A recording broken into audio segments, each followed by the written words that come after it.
morning or afternoon, wherever you are at in the world. I am Cale Carlson. We are in Nebraska, harvesting, not quite corn or soybean harvest. We are close, just a couple of days away if it doesn't rain. We are forage harvesting with the John Deere 5830, not to be confused with the 8530, which is coming down the line. Actually, that's probably 8345, or that's Mauricio coming running wagon.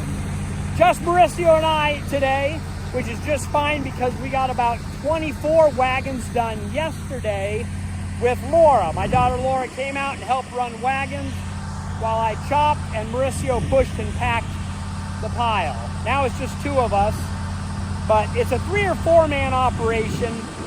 It can be done with 3-2, and I have done this entire thing by myself. Anyway, what we are chopping here, let me unhook Mauricio and get hooked up going, and then I'll finish my intro.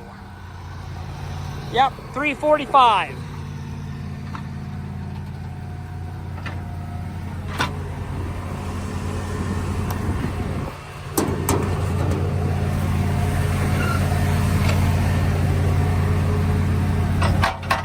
Do not let that drop on your big toe right here,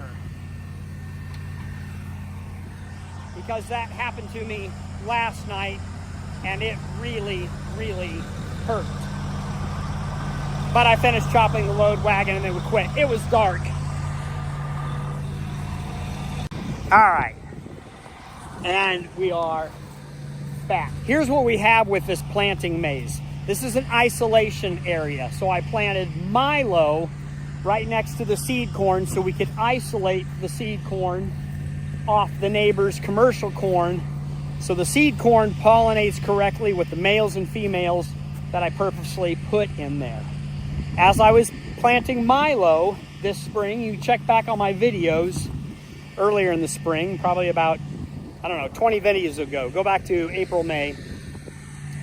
I dumped a couple of buckets from last year's planting of forage sorghum that I planted last year. We just had it there in bags in the shop, didn't quite know what it was.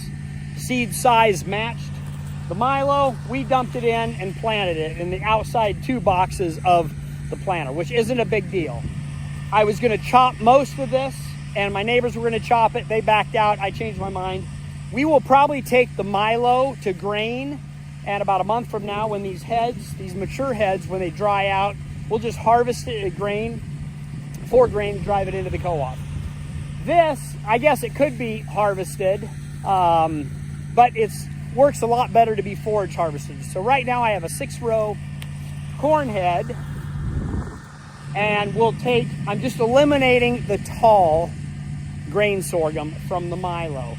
So we'll actually be taking 2 shorties on either side and 2 in the middle, and we're almost cleaned up. That's why this field looks like a Pac-Man maze, which is just fine.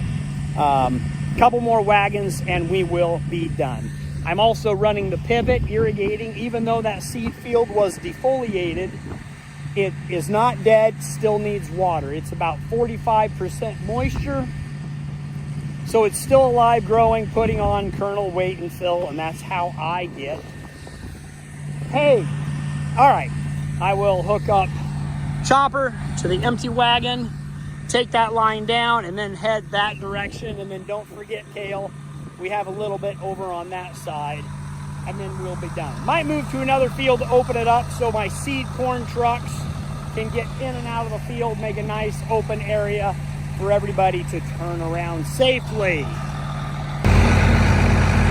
These Ganussi wagons have extension tongues, so when I lift up on this latch here, this slides out and I'm able to connect so the tractor doesn't have to be perfectly lined up.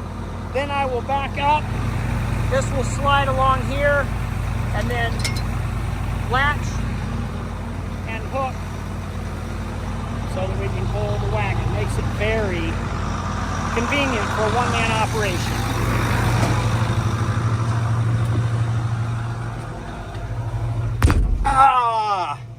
Here's the chopper. Left foot, that's how you run the steering wheel. Right and left brakes for the tires. This is my stick for, oh shoot, we forgot to back up and latch that in, didn't we? That's okay. It has double latches. Okay, now the wagon is hooked correctly. I got ahead of myself. Lights, key, non-diesel exhaust fluid. So if you pull this, turn the key off, pull this to turn the motor off. This is the throttle. This is my gear shifter. 1, 2, 3, 4 pattern. We are running in second gear because there is a lot out here. Fuel gauge, PTO, and then this is my forward and reverse. We'll put that in neutral. Put this in PTO.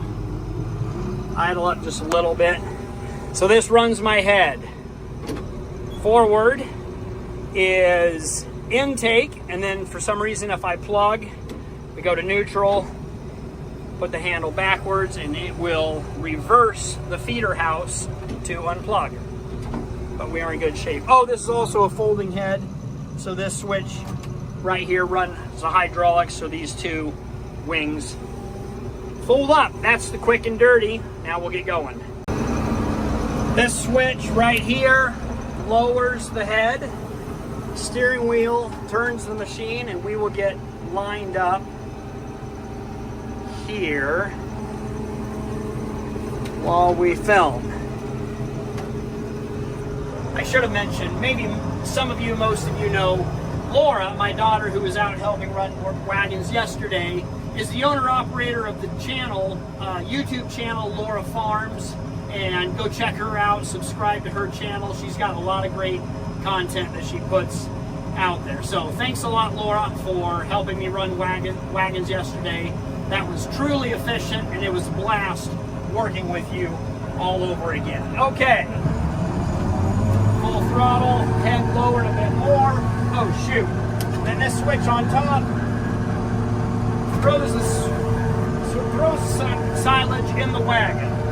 So I can control my flapper dapper and run the spout from these two switches here. We get going, check height. There we go. Looking good. We are chopping. Welcome to the chopper.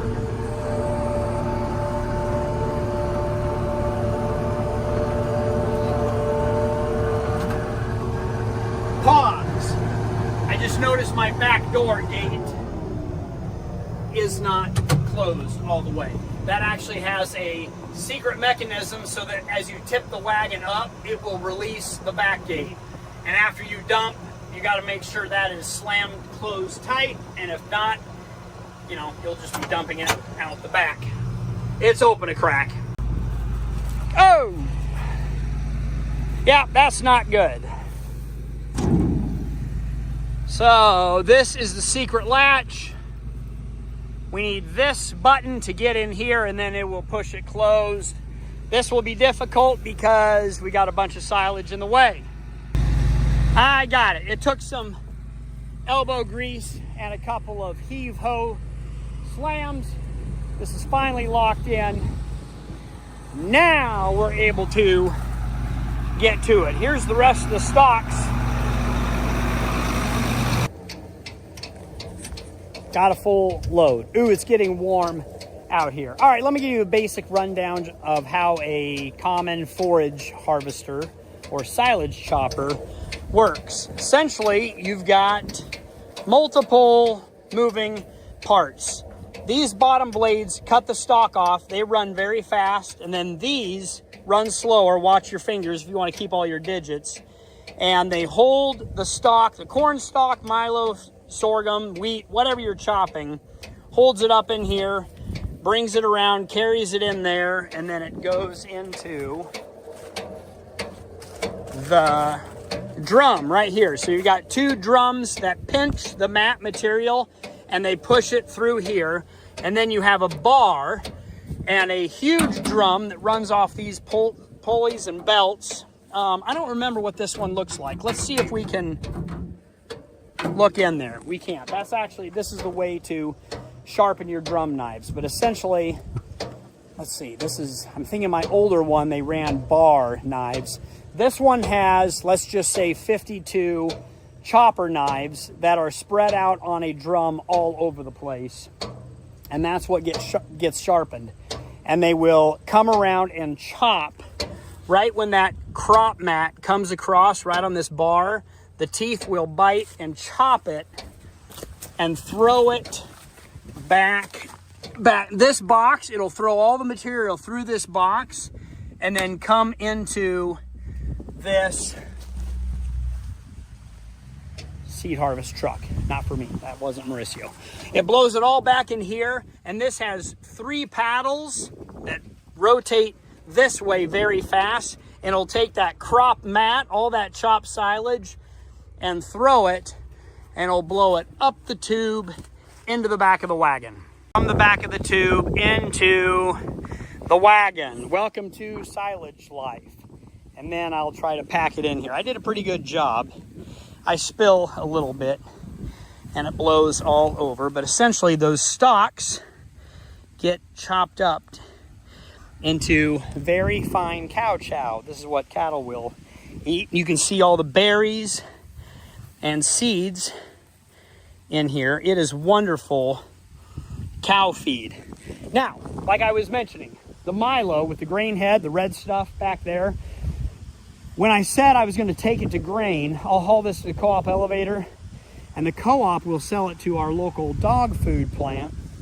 This is a base ingredient for a lot of dog and cat food. It makes for a wonderful nutritional value for our lovely pets. So ultimately, it'll end up in the dog or cat food that you buy. There's about 100 other things they use milo for. Bird seed makes for excellent bird seed. Okay, that's the milo. Here's my seed corn now that the wind has blown up, and I do not have a DJI microphone on me right now, so bear with me with whatever wind noise you get. Seed corn, I plant this 4 females and then 1 male. The males have been destroyed and eliminated from the middle of this field. And this field has also been defoliated, so they sprayed it. It was nice and green, and they sprayed it down so it kills the leaf material and helps the plant dry down. That's why it looks like it's ready for harvest. This has been sprayed, and we don't do that on commercial corn fields. My commercial corn fields, well, here, let's look at the neighbor, are still nice and green. The ears are sticking up, still filling, not quite fully mature. That's why I'm still running irrigation. Any other questions about seed corn? If you watch my channel over the last number of years, even if you watch some of Laura's channel, some of her beginning stuff, she worked for me for 3 years. As she was working for me, she started her YouTube channel, so you can go back to Laura's old history on laurafarms.com or YouTube channel, and she goes through kind of the sequence of seed corn harvest. I've been doing seed corn for over 10 years. I've had my YouTube channel for 5 years. So just pick through my videos and I explain it a number of different times, but I'm very happy with all the new subscribers to my channel. Thank you very much. To explain it all over again, we are about 8 days away from harvest from this field. It's about 41% moisture. We will harvest seed corn at 32% moisture on this particular number, inbred, hybrid. And for my commercial corn, I usually start around 22-24% moisture. My soybeans, I will cut those first. They're about 17% moisture right now, and I try to start cutting them about 15 or 14% moisture. I don't get docked until anything over 13% moisture. But soybeans can typically go from 15% to 10% in one day, really fast. But then overnight, they'll pick up moisture. So on soybean, the moisture fluctuates greatly. Corn is a lock. It only goes lower and lower and lower. So 2 different animals to contend with this harvest. If you can't notice, I am just super excited for harvest. Oh, there's Mauricio off in the distance. But I do love running the chopper. I love all things harvest, all things planting, all things machinery located. I love running to be able to go grow a crop on God's green earth. Good grief, that was a 4-minute segment. Any questions? This is where the 16-row males were to protect against the commercial corn. We grew male pollen, male corn here, and of course that has been eliminated, so we can only pick the females.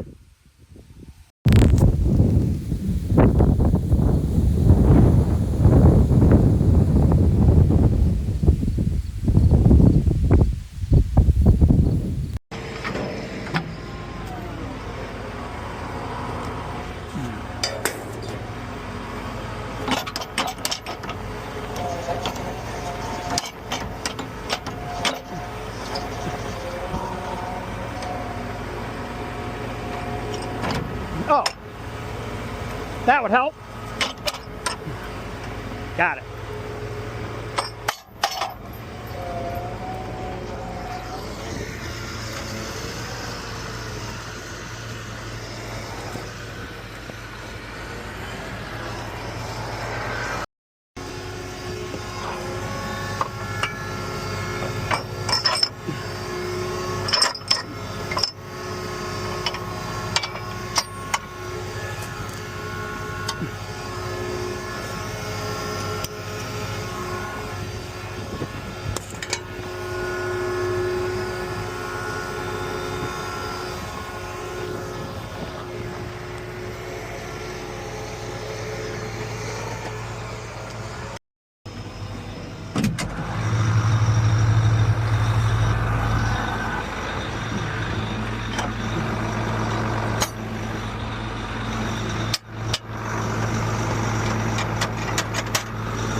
All done.